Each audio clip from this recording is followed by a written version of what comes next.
国之要政，就要拜托初离子和雍大人你等重臣了。微臣不敢。朕坐于宣室殿，如坐针毡，纵目望去，大秦内忧外患，国势崩溃。如今是强敌环伺，百废待兴，而新王弱小，势单力孤。你们看，该作何打算才好？武王当在位时，关闭四方馆，只用匹夫莽汉，弃用贤良之才。诸公子之乱，又让上郡当年所立秦法名存实亡。军队分成无数派系，国家连年外征内战，人丁减少，田园荒废。最大的症结是，有魏、楚、赵、韩、燕等国军队驻在函谷关外，只等瓜分秦国。依微臣看，这诸公子之乱是当务之急。当初诸公子为争王位而相互残杀，如今新王继位，应设法说服他们，以江山社稷为重，臣服新王。函谷关外军情危急，诸国皆通报要向我大秦派出使者，说是入咸阳朝贺，实则心怀恶意，想与我大秦讨价还价。据可靠消息，前不久魏、楚、韩三国就偷偷派人前往雍城，与公子华密谈。有诸国在公子们的后面煽风点火，想让造反的公子们偃旗息鼓，只怕得大费周折。列国本打算让我们秦人一味自相残杀下去，然后不费吹灰之力便可瓜分秦国。但如今新王继位，他们的如意算盘落空，自然是要赤膊上阵。如此看来，这内忧外患彼此息息相关。可眼下秦国的确是千疮百孔，重伤垂危。我不能再让他经受风雨和战争。秦国渴望休养生息，可列国却不肯给我们这样的机会。如此看来，先对付这五国强敌，那便是重中之重。驱散了函谷关外的虎狼，我们便可腾出手来对付内乱。而诸公子身后没有了列国的唆使，这闹事的心性也就会小了许多。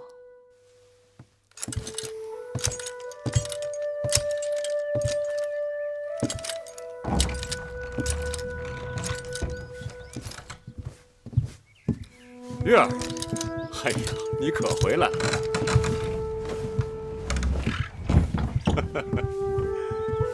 哎，你这模样，好似已经几年都没见到我了。是啊，你在这宣室殿一待就是一日，我都来了好几趟了，也不见你的影子。宫中事务繁杂，百废待兴，我也是身不由己。哎呦，累了。来，坐下说。你们这些秦人呐，无趣的很。有什么事情处理不了的？啊？放在我们草原呐，谈得妥就一起喝酒，谈不妥上马开战。有什么事情处理不了？哼！万事都这样简单利落就好了。好累。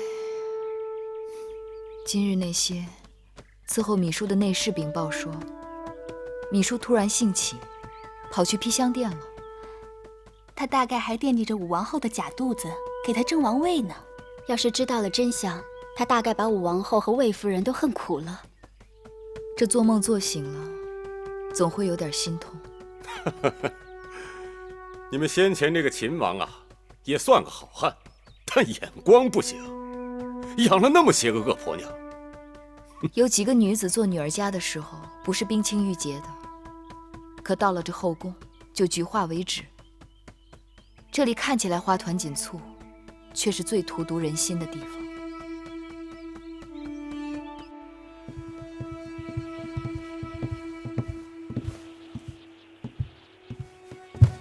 天寒地冻，膳房特地给惠后熬了些肉羹，望惠后保重身子，辛苦姑姑了。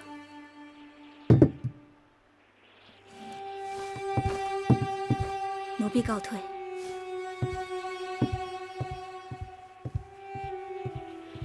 会后，既然做了，那就吃点吧。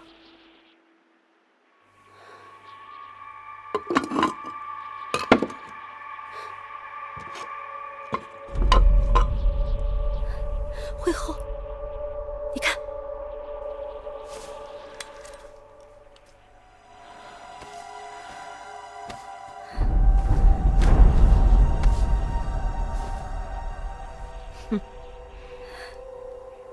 我以为甘茂弃我而去，看来他还是识时务的。依婢子看，甘茂这人是脚踏两条船，楚离子等人在背后捣鬼，他从未事先对会后提醒。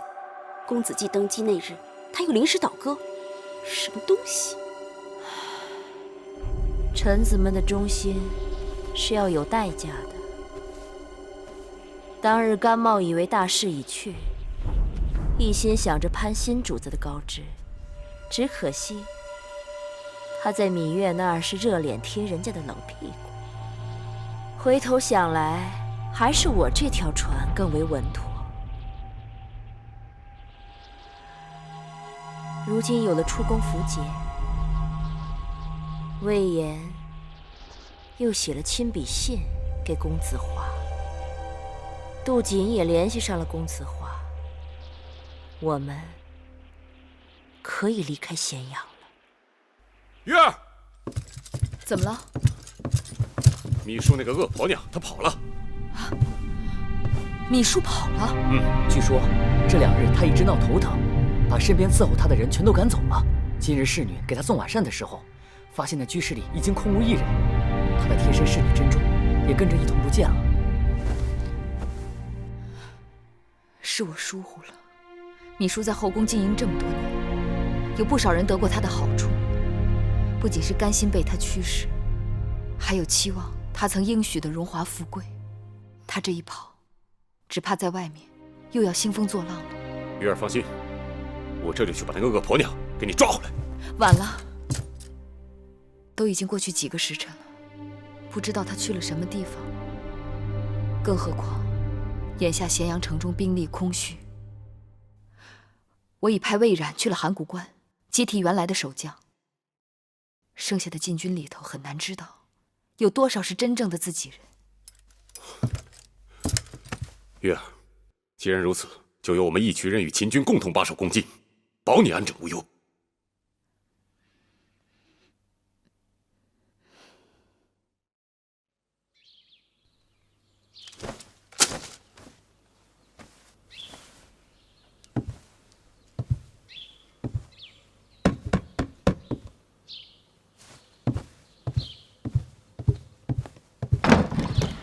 是你？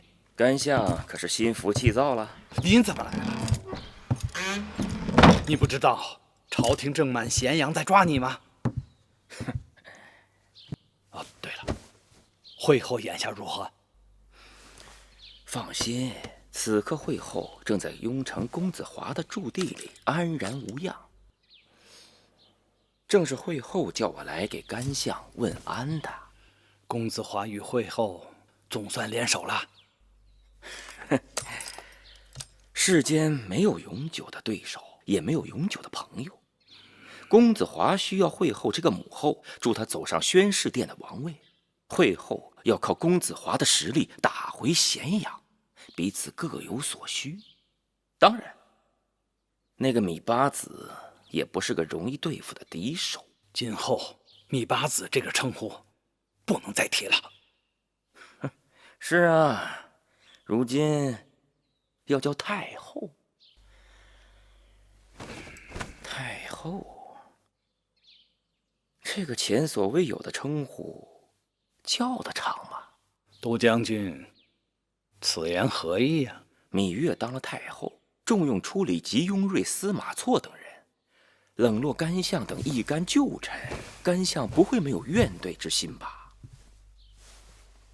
会后和公子华视甘相为肱骨栋梁之臣，此刻会后和公子华正在雍城等着甘相呢。我留在这儿，有留在这儿的好处，眼下还不是走的时候啊。